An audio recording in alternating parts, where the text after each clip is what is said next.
Alright, ladies and gents, this is it. The big one. The conclusion to my Game of the Year awards countdown for 2016. If you didn't see the first 3 parts yet, I strongly recommend you check those out first so it makes sense. You can find links to all of those parts in the description of this video. But without further ado, hang on to your butts. Here we go with the absolute best games of 2016 right after this. My final honorable mention for 2016 is Deus Ex: Mankind Divided. Taking place several years after the conclusion of the last game, Human Revolution, mankind now distrusts people that have these cybernetic augmentations in them after they all went haywire at the end of the previous game. You again take up the role of Adam Jensen, who is now trying to find out all kinds of different stuff. What's going on with these different conspiracies and different groups who are trying to wrangle power behind the scenes of this modern era. You again use all of your different cybernetic abilities to scale buildings, to punch through walls, to do hand-to-hand combat as well as run and gun and all kinds of stuff. It's an open world where there's tons of side content, unique NPCs, great graphics, and everything that you would come to know and love about the Deus Ex series. So you might say, why didn't Phil put this into his top 10 games of the year? Well, guess what? I'm not even kidding you. It was so close. I wanted so badly to put this into my top 10 games of the year. But when I looked at the other games that I chose for the top 10, I just kind of had to say, you know what? Sadly, Deus Ex: Mankind Divided doesn't deserve it. Why? Even though it's an exceptional game, it's great bang for your buck, they played it too safe. There's almost nothing new in Mankind Divided. It really does feel like it could have been an expansion pack for the original game with slightly improved graphics. They really didn't do anything to improve the gameplay or to break the mold. It just feels like more of the same. When I'm doing Game of the Year awards, I'm looking for games that are going to stand out from the pack and break that mold and take that chance to do something fun and different and interesting. And sadly, it didn't really feel like that when I played Mankind Divided. It's definitely still a game worth playing, especially if you liked the last few games in this series. You're absolutely going to love this one. But for me, it was just too much playing it safe. Although I really did enjoy it, it's an honorable mention.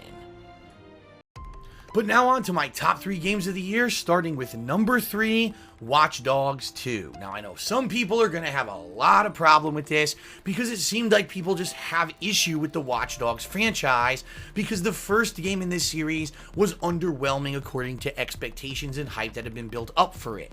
But it seems like the game developers directly listened to the criticism that was given to the original game, and Watch Dogs 2 pretty much addressed all of it. Instead of having one boring, silent protagonist or a brooding, boring main character, you have a team of interesting hipsters, kids who are out to change the world. They all have unique and quirky personalities. They're very different people. They all have their own interesting backstories and side missions that allow it to be a very much more interesting game than the first one.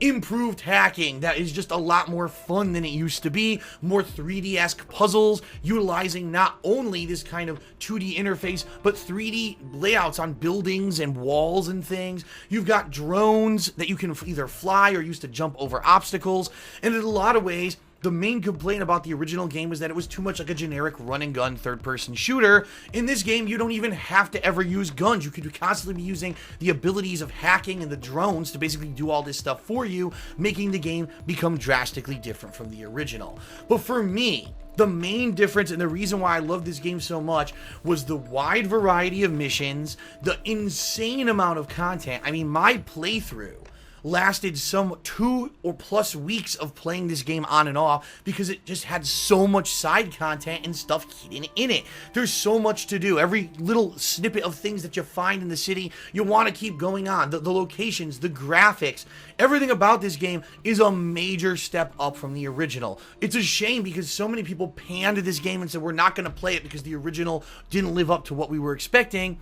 In a lot of ways, I feel that this is the most overlooked game of 2016 because it is so long, has so much content, and is just so entertaining to me. If you skipped Watch Dogs 2, you missed out. I definitely recommend you check it out now because you really are missing out on an experience that is so improved over the original. A game developer that listened and learned from its mistakes. Definitely check it out if you haven't. And now on to my second best game of 2016, Dark Souls 3. Yes, the game that was the penultimate climax of the Souls franchise and the final game in the Dark Souls series did everything pretty much right.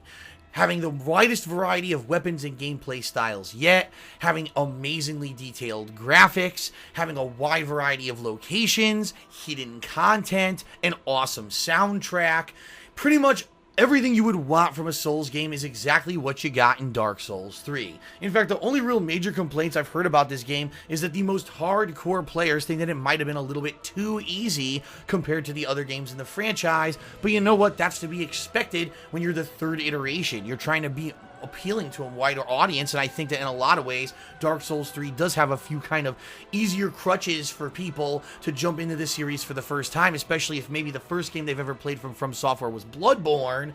This game kind of eases you in at the beginning, and then of course, it really pounds the hell out of you with cheap instant deaths and challenging situations, just like you've always come to know and love from the Dark Souls series. For me, the only major criticism I had is that I played this game on the Xbox One, and sadly, in certain situations, there were ridiculous frame drops, causing me to completely lose control, having dropped inputs, delayed inputs, and there were two critical boss fights in the game that were so much more difficult than they needed to be, only because of the frame drops. Now, I've actually heard that on some other versions of the game on other, platforms, it didn't have that issue. So for me to hold that against Dark Souls 3 would be unfair. This game was robust, was challenging, had so much content, took me weeks to beat. I absolutely loved taking my time with it and picking apart every optional boss and every location and looking for every little item, doing all the secret areas and everything. So much awesomeness. It really was the way to end this trilogy on a high note. Dark Souls 3, any other year, probably would have been my Game of the Year pick. But there was one other game that did it slightly better, but Dark Souls 3 was still damned amazing. And now, the game that surpassed all others in my opinion in 2016, Uncharted 4. That's right, the last hurrah for Nathan Drake and his group of misfits, bandits, and treasure hunting adventurers. Uncharted 4 did everything right. Drastically improved graphics from all the games previously in the franchise, perfectly balancing the third-person shooter, platforming, and sneaking gameplay with awesome large-scale set pieces, action sequences, and basically you never felt bored playing Uncharted 4. Puzzles, and exploration, and different locations, varieties of graphics, the interaction of characters, new characters being introduced, the story of Uncharted 4, everything just felt like an awesome interactive Indiana Jones / Tomb Raider style event, and that's exactly what you come to expect from this franchise. Awesome execution by Naughty Dog. Oh yeah, by the way, I didn't even mention that Uncharted 4 had one of the best multiplayer modes of any game this year with its amazing third-person shooter gameplay, featuring grappling hook swinging and all kinds of cooperative fun, having these assists and things now that you can summon. It was hilarious because I actually played the beta of this last year when I was playing Star Wars Battlefront, and I said, wow, the multiplayer of Uncharted 4 is like infinitely better than the game whose only focus is multiplayer. Isn't that sad? And it's true to form. It's absolutely a true statement that the multiplayer of Uncharted 4 actually was one of the best multiplayer experiences of 2016. So combining the penultimate best chapter ever in the Uncharted franchise, along with pretty much a robust and fun multiplayer mode that didn't even need to be there, it was just the icing on the cake.